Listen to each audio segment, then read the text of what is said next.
So, as the title suggests, this is called the Pedagogy Sweater for your videos. Let me prime everybody right now. This is going to be like some of me talking, and then the whole second half is going to be a big discussion between me and you all and your peers, all right? So, get through your emails now, finish up with Facebook, because otherwise that second half is going to be really awkward and quiet when nobody knows what to talk about.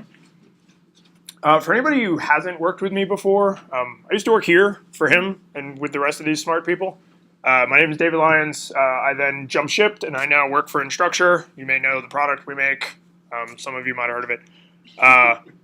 And I will apologize. I think presentations that start out with an apology are always really terrible, but this is my 2-year-old. And on Saturday, I started having to deal with this. So I'm like super tired.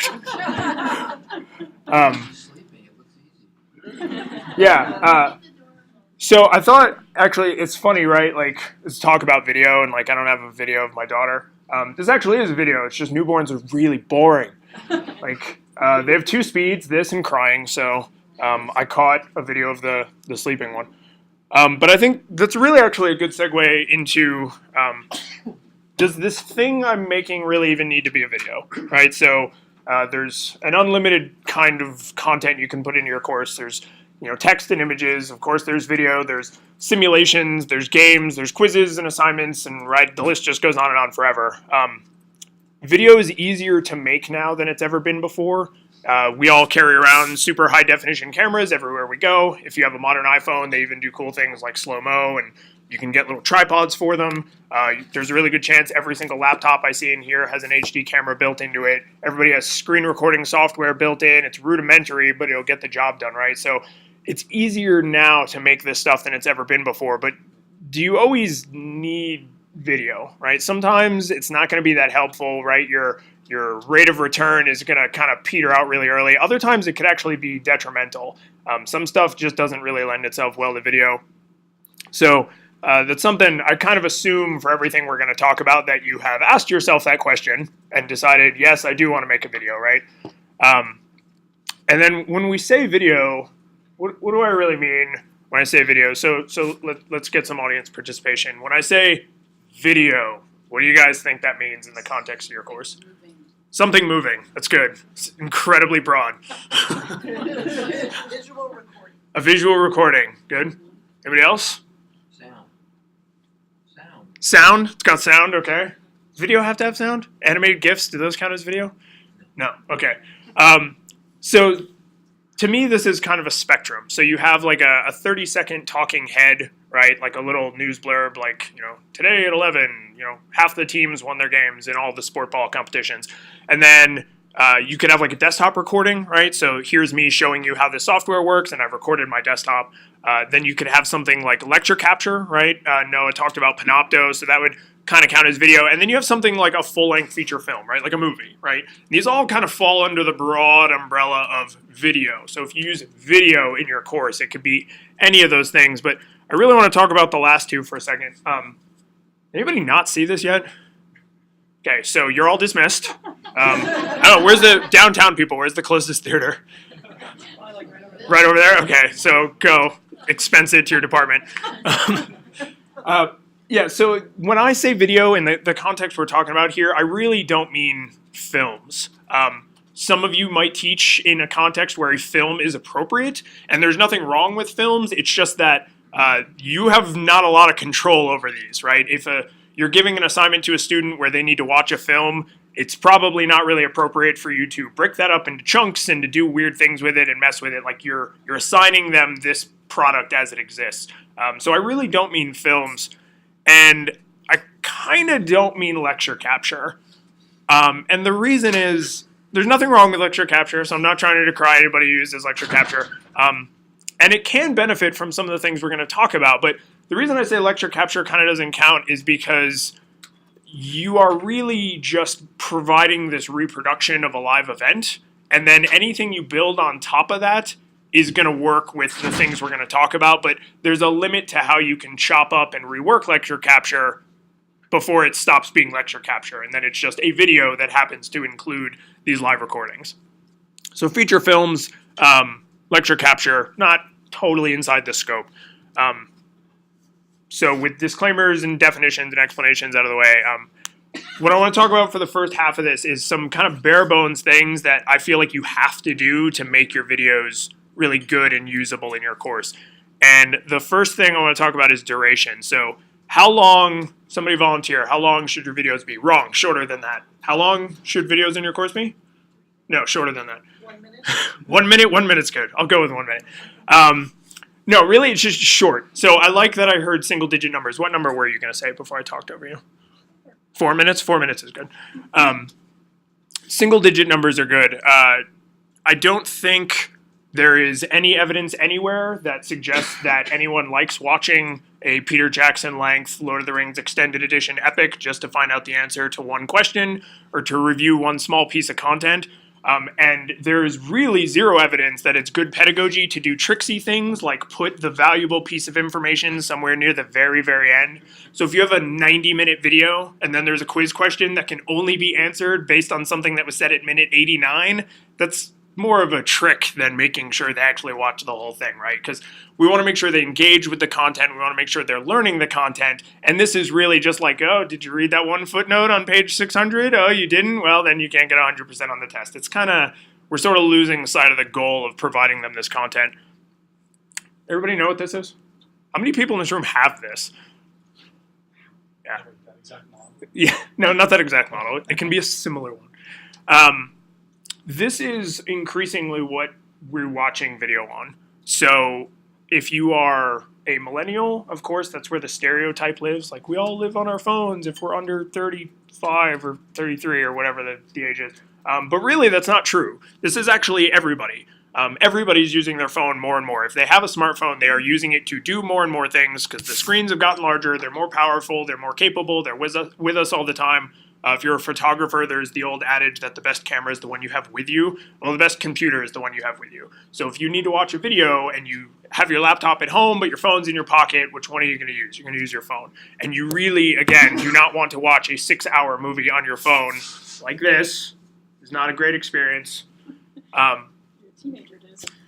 Yeah, so if dad is watching the big game and then, that's the only TV in the house, then yeah, you suffer. But I don't think people reach for their phone when they're going to watch like a feature-length film. And if your course content videos are feature film length, then you're going to have students who are skipping them entirely or who are just quickly kind of jumping through them. The other thing is when you have a computer device like this in front of you, a laptop, a phone, a tablet, anything, your course content is competing with literally everything else in the world.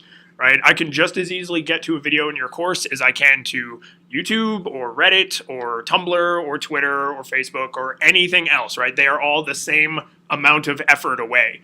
So asking a student for 3 minutes of their time, 4 minutes of their time, 9, 10 minutes of their time is a lot more reasonable of an ask than, hey, sit down and watch this 90-minute video, right? For non-traditional students, a 90-minute ask may not even be reasonable. They might have a family, they might have a job, they might have 2 jobs. Maybe they really don't have time to sit down for one uninterrupted 90-minute block and watch this giant piece of content. So really, I want you to keep all of your videos to the length that they need to be, right? So if you find yourself going past the 10-minute mark, it's not that you need to shorten that video down. You can break that up. Now you have 2 videos instead of one longer video. So the thing about this, when you're considering duration, is your content is going to become more focused. If you have 1 hour worth of video content, you could break that up into 6 10-minute videos. You could go really crazy and do like 40, 45-second videos, right? Super short, which sounds a little bit absurd, but if you're teaching mathematics, anything in the sciences, if you're trying to show something that's complicated, breaking it down into those compound steps is really, really useful for your students because then when they need to review a specific part, a specific topic, they're not doing this, okay? This is a 10-hour video, right? I'm trying to jump to a certain part here, right? You can see my little cursor, little hand, right? And that's assuming I know where what I'm looking for is. I'm only going to do this like 2 or 3 times, and if I don't find the part of your video I was looking for, then I just assume it doesn't exist and I'm done looking forever. And this is assuming you're watching on a desktop where you have a trackpad. If you're on a mobile device, your experience is more like this, where it's like I can't even see part of the frame I'm going to. The timestamp is totally covered up. This is not, I'm not going to put up with this, right? And neither would any of you. If your students sent you a submission and they were like, oh, find my answer to quiz question number 6 around the 3-hour mark in this video, you would be like, nope, right? And they would have to resubmit that. So what about hosting? So these videos have to live somewhere, right? You make a video, you got your phone, you got your laptop, your tablet, whatever. You contact Brian Less and you make something through the video department. So now you have your video. Where's it going to go? I say hosting because you should not be thinking about, I'm going to put this video somewhere and let my students download it. I want you thinking entirely about, I'm going to put this video somewhere and my students are going to stream it. And this is not for security reasons, okay? DRM, digital rights management, has largely failed in the tech industry. It is incredibly easy to circumvent. This is not about preventing your students from having copies of your videos. If they want copies, they're going to get copies. It is super, super easy to pull something off of a streaming site. The point of this is, if you have an iPhone and you make a video, it's going to be an MOV, right? If you are a Windows laptop person, you might use Windows Movie Maker, you're going to get a WMV out. If you're a Linux person, anybody? I didn't think so. You're going to get like an MKV or an AVI, right? So there's all these different formats. When you upload these to services like YouTube or Vimeo or Canvas, right, it's going to do all of the magic, and then no one has to care what format that video's in. If you have a student who contacts you and says, I don't have the right kind of player for this video, so I wasn't able to watch it, that means they were downloading it and trying to play it locally, right? That's not what we want. And even though standards have come a long way on this, it is way, way easier for you to just put that video up somewhere and then just let them stream it, right? That means they don't have to download it. It just plays right away. It'll play on this device or any kind of device because the player is handling all of what's called the transcoding. So one place you can put your videos is Canvas, right? I assume, has anybody not used the media recorder in Canvas ever? Few people? Okay. So you can upload videos to Canvas. There's also tools in Canvas to create videos. So we'll talk a little bit more about that in a minute. But Canvas is a perfectly fine place to host videos, especially if you're doing a good job of keeping them small. You're never going to run into size problems or anything there. Another good option is YouTube. It's free. It's really, really fast. Its job is literally to serve videos. So they've like kind of gotten it down pretty pat because that is literally its only function. Another hosting option is YouTube. And if you don't like either of those, there is also YouTube. So really, between these two things, and when I say YouTube, I kind of mean like YouTube or Vimeo or any of these other like well-known streaming services. But really, you should not be asking students to go into the files area, download a video, or sending them a link to your Dropbox or to your Office 365 and say, hey, download this MOV and then open it in QuickTime, right? That's more work for you and for them. So it's like just a net loss all around. And when you host a video in either of these places, it takes care of all the transcoding. It takes care of locking it down as much as these things are possible, right? So on YouTube and Vimeo, you can make these videos private so they're not just going to come up in random search results. But there's two things about hosting videos out that I really want to make sure I address. So is anybody, and please do be honest, is anybody skittish about putting some of their course content on something like YouTube or Vimeo, a service like that? Okay. So there's two things to that I want to talk about. One is, like I said, DRM, it really doesn't work. If somebody can see something and hear something, they can make a copy of it in one way or another, right? So right now, all of you could be sitting with your phones pointed at the screen, copying my slides. Even though I didn't give you a copy of my slides, you would have a copy of my slides, right? Video is going to work very much in the same way. I can record my screen. I could use any of a number of different tools to pull that video out. And that's not just from things like YouTube. That's anywhere. If it's being displayed on my machine, there's a really good chance I can get a hold of it. So disavow yourself of the idea that there is any such thing as perfect security. And the other thing, the far more relevant part to this, especially from a pedagogy standpoint, I think is you as educators, we, I, us, all of us, the royal we are not our content. That is not the value that we bring to the classroom. If one of my students takes my video and my PowerPoint slides and all of the sections of the book that I told them to read and they gather all that up, they should not have a perfect reproduction of my course, right? No matter how many videos they have of me talking, how many times they have me up at the board showing, if that is enough to completely replace me as an educator, they should probably replace me as an educator, right? And I think that's kind of a bitter pill, right? But that's not really what we bring to the table. We are not the things we know. The internet knows all the things we know and way, way more. What we are is our expertise.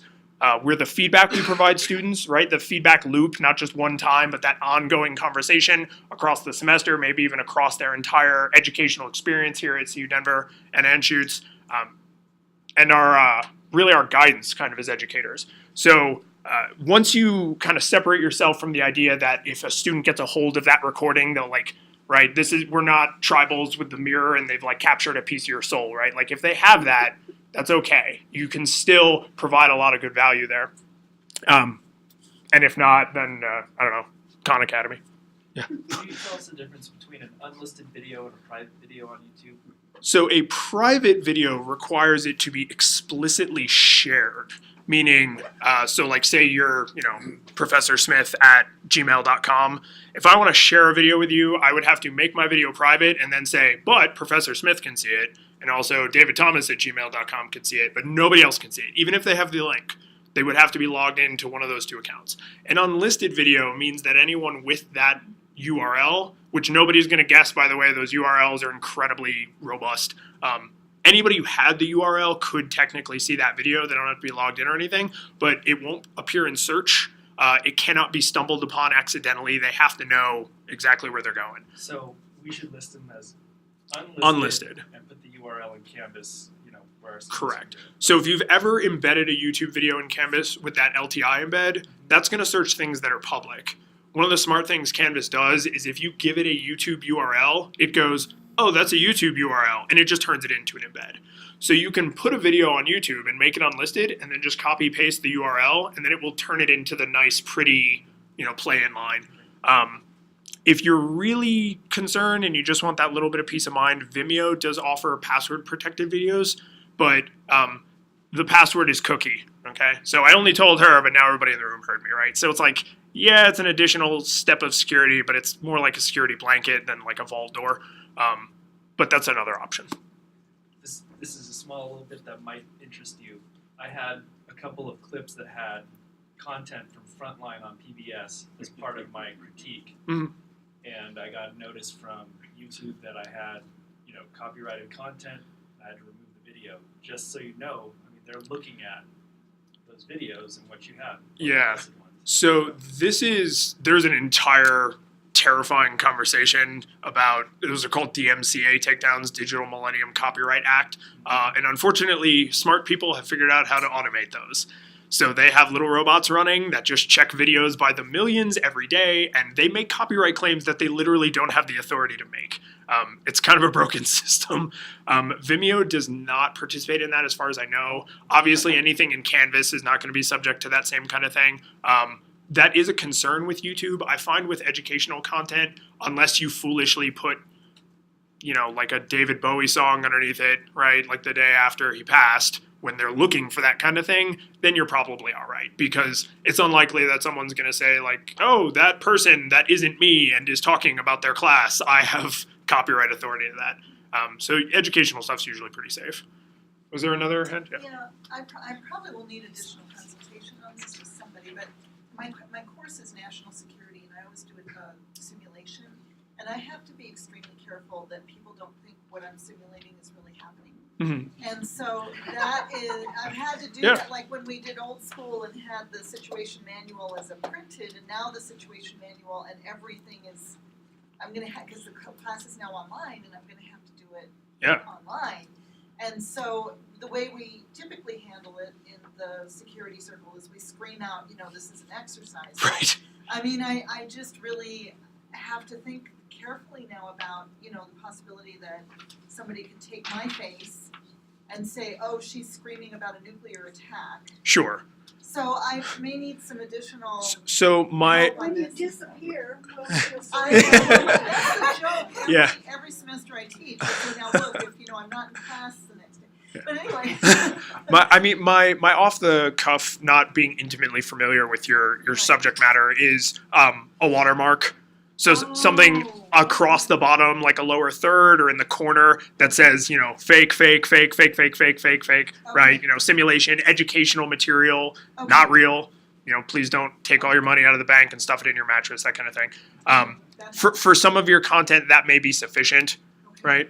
For other things, like if you have text and images, well, on images, you can also use watermarks, but in text, you can always have like a preamble and a postamble, this is not a real press release, this is not a real press release, that kind of thing. It falls broadly under the realm of like managing expectations, but if you're worried that someone might come across that or that they might save, that article that you shared and then 3 years later find that in their desktop and be like, oh my God, the Ruskies are coming, like that kind of thing. Preamble, postamble, watermarks, that'll probably get you through a lot of your cases. Great, okay, good, thank you. I hadn't thought of this before, but I'll be teaching women's health, and if I put something up, has there been issues with pornography? Yes, there has.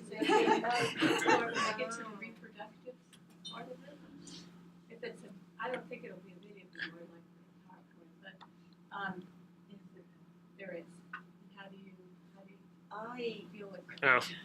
I mean, I haven't specifically had to handle issues like this, so if you guys have, please do.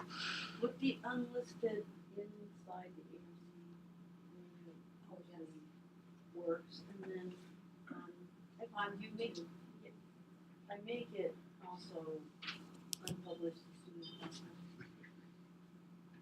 My experience was real pornography. Yeah, but I mean, I also make it unpublished as soon as possible. Yeah.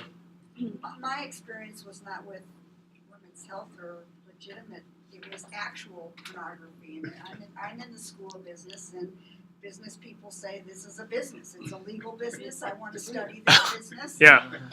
And we put it in Canvas and then took it off right away. So with YouTube specifically, and each, Canvas is an educational platform, so anything that's considered educational is pretty much fair game. I mean, somebody correct me if I'm wrong.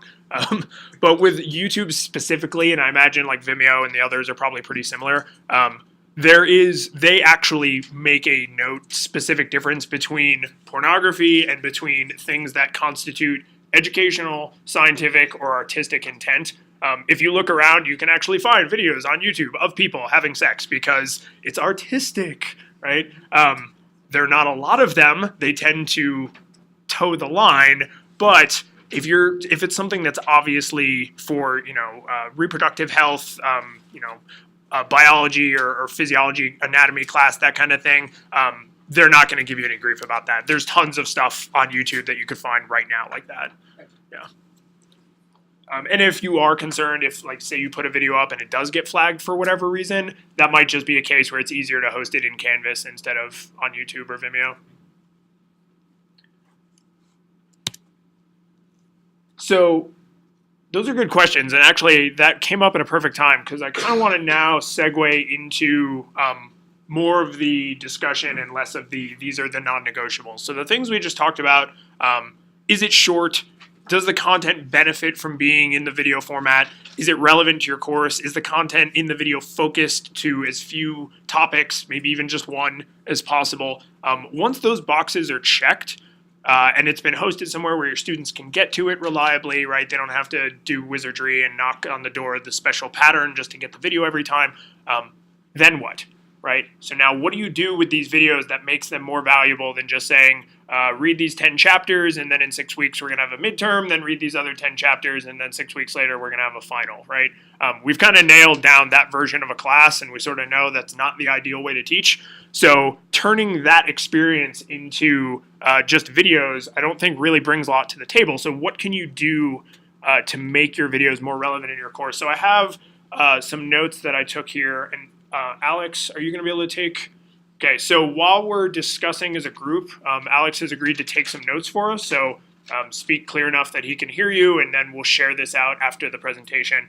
But I have some ideas here. I'm just going to share one of them, and then I want to kind of open it up to anybody who wants to share some ideas. So the first one is, I'm going to start with the simple, cheap one, just so nobody else gets to use it, is if you are teaching something complicated that would benefit from motion, and my example here is putting IKEA furniture together, I moved not that long ago. We had to buy some new furniture because we moved into a house that had an extra room. And there was this one piece on this media center that said in the instructions goes together like this, just like it slides straight in. That was a damn lie. It actually has to come in at an angle and then sit down, right? So a picture saying put these two things together was like never ever under any circumstances going to communicate what I actually needed to do. But if I had just seen someone take the two joints and go at an angle and then set them down, they wouldn't have even had to explicitly say to do it that way. It would have been obvious, oh, look, I'm doing it wrong, right? So, you know, my Florgan and the Nurgan weren't going together, right? So that's something that I think is really obviously how that would benefit, right? Teaching someone how to juggle. You know, a static picture, right? That doesn't communicate a lot. It's like, well, at one point balls are in the air and then sometimes they're in your hands. Like that's not really useful. But a video, maybe even like a slow-mo video, that would be, even without any additional instructions, more useful than just having pictures and certainly more useful than just having text, right? So there, I've gotten the like super basic, obvious one out of the way. So who has some ideas about ways, now that you've got your video's in your course, it's short, it's focused, your students are watching it, then what? Share ideas. Then what with that video? So now you have this video in your course. How is that a benefit to your student? What are they going to do after they've watched this video? Or what is the benefit of them watching it directly instead of reading about it? Do we need another example? Do I have to prime the pump? Well, I've used videos a lot to have students do feedback. So they have to watch something and then pick out what went well, what didn't go well, things like that. Or had students actually have to make videos of themselves doing certain activities, and then they give each other feedback on it. Okay. So you're instead of having them do like a live performance in a room, they're recording. What do you teach? Nursing. Nursing. Okay, so they're recording their not performance, operation. They do like interviews with patients. Okay, and then that way, instead of them just describing it like I interviewed the patient, you can actually observe it as if they were there, Great. right? And do you feel like that's been beneficial than them just say journaling about their experience? Very. Yeah. And how it sounds like you're doing peer feedback. Yeah, peer feedback, and then we do feedback too. Okay. So we use something in Canvas, a new program where you can actually have them comment on points of the video Mm-hmm. To each other, and then they have to each watch them and then write a reflection afterwards. It's been very successful. Okay, so to me, that's awesome, by the way, thank you. That sounds like you actually you've combined two good ideas, which is one, you're having your students create videos, right? So this is something that I kind of hinted at like a little bit is these video creation tools are super easy. There's a lot of stuff that's baked right into Canvas and the Canvas app and on the website. All this stuff's available to students too. So it's not just you providing content. You can also request video stuff back from them as their submission, which is one thing you're doing. And then sharing those videos with their peers instead of just privately between them and you, the instructor. How do they feel about that? Do they like being able to see those live performances? Yeah, it's been really successful all around.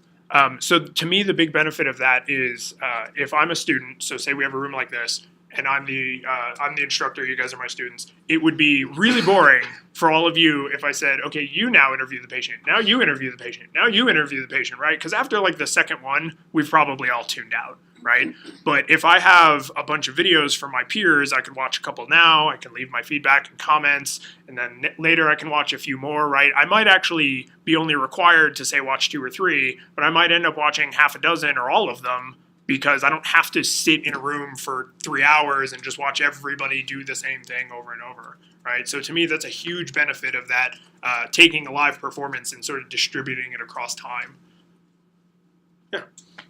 Well, I was just sitting here thinking, in my subject area, a terrorist attack doesn't take very long. And so, You have the a way I've sad used- subject area. Yeah, the way I use video is that, like for example, I did use a segment from the movie Syriana, the last Mm-hmm. scene where the 2 terrorists are on the speedboat heading toward the oil tanker, and that's all that you see. They've got the bomb on board. That's all that you see is just it's not even 30 seconds, but the implications of what happens after the attack is what. So all I showed was that, just boom.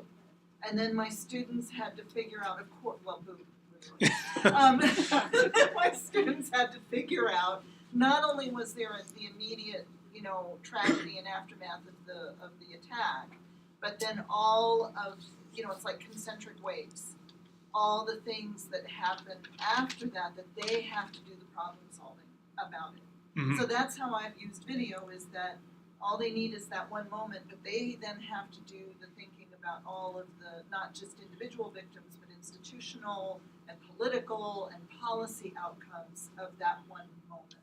So that's how I've used it. Yeah. So to me, that sounds like it's more powerful for them to see something happening and then predict and describe what would happen next, instead of saying, here's a short story about a terrorist attack, then describe it, right? They can see the people involved, the tools they're using, the methods, right? It would probably be pages and pages of description to get into every detail that you can get in just that 30 seconds. A picture's worth 1,000 words, especially here. And I think there's an emotional connection that, I don't want it to go too far, but somehow that impact spurs them on to really start thinking about what would really happen.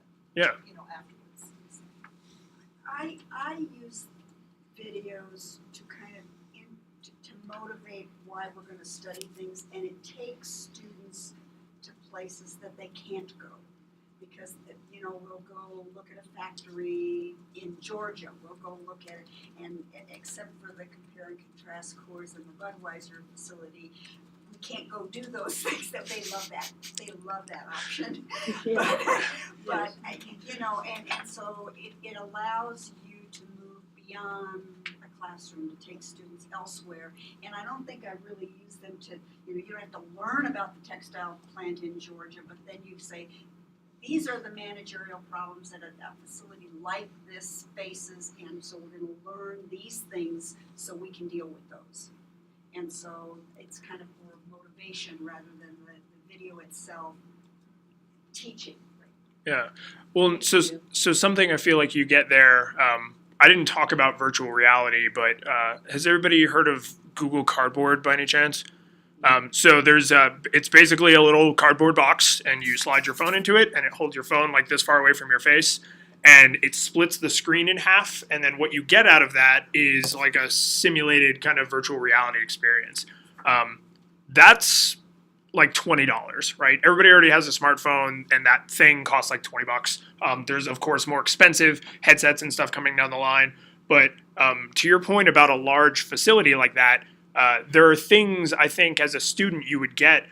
If I'm seeing a manager talk about the course facility and there's a problem on the line, well, I'm up in my office.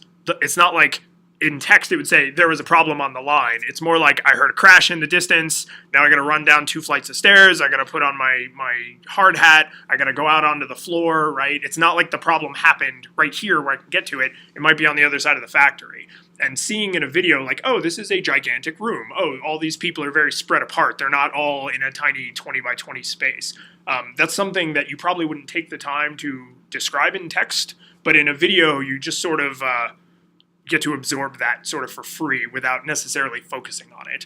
And I think that's something that those little like VR kind of gadgets are even going to add in more. If I'm in a giant facility and I choose to look up, I might notice that the ceiling is 200 feet high. Whereas in text, I might not even think about how large the facility is, right?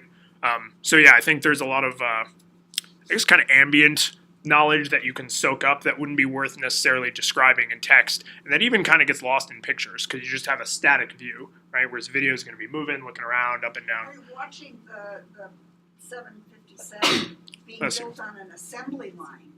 Is just amazing, because you would never think that something like that travels on an assembly line. And No, watching it, I didn't.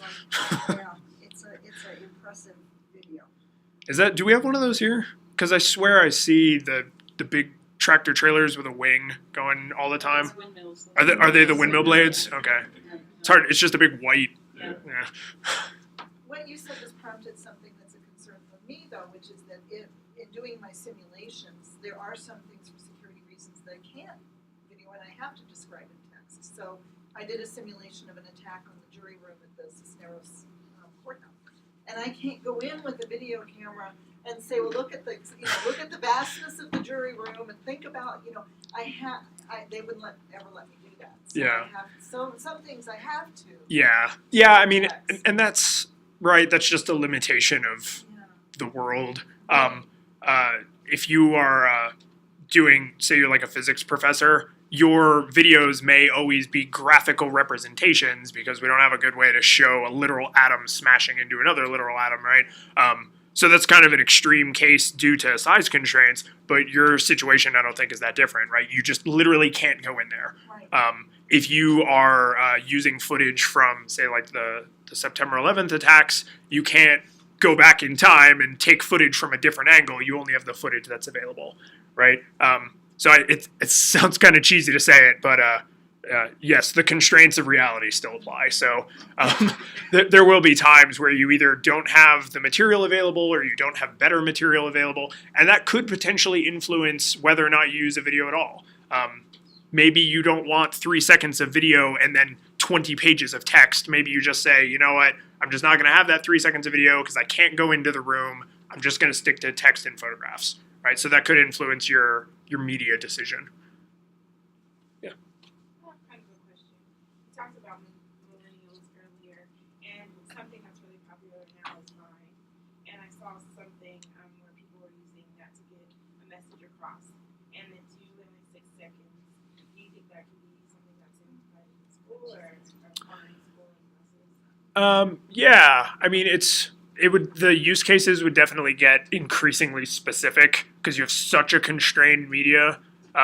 You could make a 6-second video on another platform and just tell your students or restrict yourself to a super short, right? And there's a whole talk we could have about how constraints influence creativity because you don't just have a completely blank page. You kind of have an idea what the boundaries are. But yeah, I mean, why not? I saw science, it was science, but it was elementary. Well, in the security, 6 seconds is a long time in the security situation. So Yeah. that's actually, that could be useful to me. Yeah, I mean, I could imagine something in your case that's like we only have 6 seconds of video because that's when the bomb went off and the phone got destroyed, right? So here's the 6 seconds of the FaceTime recording before their phone was destroyed, right? So yeah, I mean, once you start to place, even if they're arbitrary constraints, once you start to place those constraints, it might give you new ideas. Yeah. Snapchat, any of those. Yeah, I mean, a lot. very similar. Having a lot of security information they can retrieve, even though Snapchat's supposed to technically disappear. Yes, it's ephemeral. Yeah. Dr. Pasco, what did we do about a year ago with video? Can you talk about that a little bit? Yeah, that was a pretty neat application of using Google Glass. So I heard CU Online had a pair, and I was thinking that there might be some use to giving the first person point of view for doing dissection of a cadaver. So I asked David to come on down with the glass and got the approval of the State Anatomical Board, of course, and no one's really seen it anyway. It was kind of an in-house experiment, and put the glass on and piloted it, and there's a couple of technical tweaks, how you fit the lens to your head, and then, but yeah, the audio, the video quality, it all looked really nice. So to be further developed, I guess. Yeah, and this is something that even just maybe 5 years ago would have been next to impossible because even a small camera might be this big, right? And if he's doing a delicate medical procedure and I'm over his shoulder like this, right, trying to capture it as if it was from his point of view, that would be very awkward for him. But if the camera is literally on your face, and Google Glass is just one example, there's lots of sport cameras now like GoPros, and Sony makes one that are very, very small. They fit right near the side of your head. They have decent microphones. So if you are doing something like a medical procedure, or if you wanted to show like a first-person experience, you have someone touring a facility, right? You want to see literally what does this person see as they go about their job. It's easy, relatively. It's much easier now to capture that kind of experience.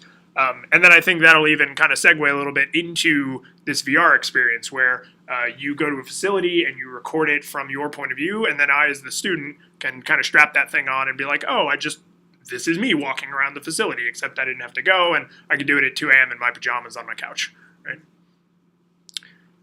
There was one other thing I wanted to make sure I mentioned from my list. that was you kind of touched on, but a lot of people in my now day job ask me about blogging. Like, well, I want students to reflect, especially as you get up into higher levels, right? 4,000, 5,000, 6,000, 7,000 level courses. There's lots and lots of reflection, right? We're always asking students, like, what did you think of the reading? What did you think about the medical procedure we did this week? What did you think about the facility we toured? And it's an assignment, but there isn't really a right or wrong answer, right? We're not assessing their ability to have felt correctly about it. We just want them to reflect on the material and engage with the material in additional time. And what I've been pushing people toward, if they're open to it, particularly because it is really easy in Canvas, is turn those into video journals. Let them speak extemporaneously for 2-3 minutes, right? Just talking head right into their webcam or right into their phone, right? Instead of like a long, rambling, highly manicured blog post where they're very concerned about their word choice. If they're speaking more freely, you're going to get a little bit more, I think, of a genuine reaction out of them. And then there's things you're going to be able to read, like all those nonverbals. Were they happy while they were talking about the facility they toured? Were they fighting back tears while they were talking about the simulated terrorist attack? And that kind of stuff just does not come across in text, or at least not very well. Most people are not good enough writers that they're going to think to include that kind of detail, or even if they do think of it, they might think it's not relevant, but it's really difficult to keep that stuff off video. That's going to come across whether they want it to or not. Other ideas? I think we have, On security about those blogs, though, again, how, if someone is sharing something fairly personal like that, whether... Yeah, so, just broadly speaking, if they're sharing very personal feelings, or if it's a touchy subject matter like women's health, or if you teach like a religion class or something where tempers and emotions might be running high, or it's a very sensitive subject, you might lean toward more private, just between you and the student. I'm always a big fan of starting open, where everybody can see everything, and then locking down as necessary instead of starting locked and then opening up as necessary. But yeah, there's always going to be those edge cases where it's like, I'm not going to ask my student to talk about their tragic personal life event in view of everybody else in the class. That's going to be a personal thing. Like literally me, I might do that. I might say at the beginning of my class, we are going to be talking about personal things. Be prepared to share some things with your classmates if it was relevant to the course, right? And I'm not going to, in the middle of my English class, be like, how'd you feel when your dog died when you were 10 years old? Like, right? Like, that would just be weird. But if they're going into like a politics or religion or a health sciences class, or, a national security class, hopefully somewhere in the syllabus it says something like, this is going to be heavy, right? This is heavy, doc, right? So they know a little bit about what they're getting into. And then when it's appropriate, you can always dial that stuff down to where it's like, okay, this video journal is just between me and the student.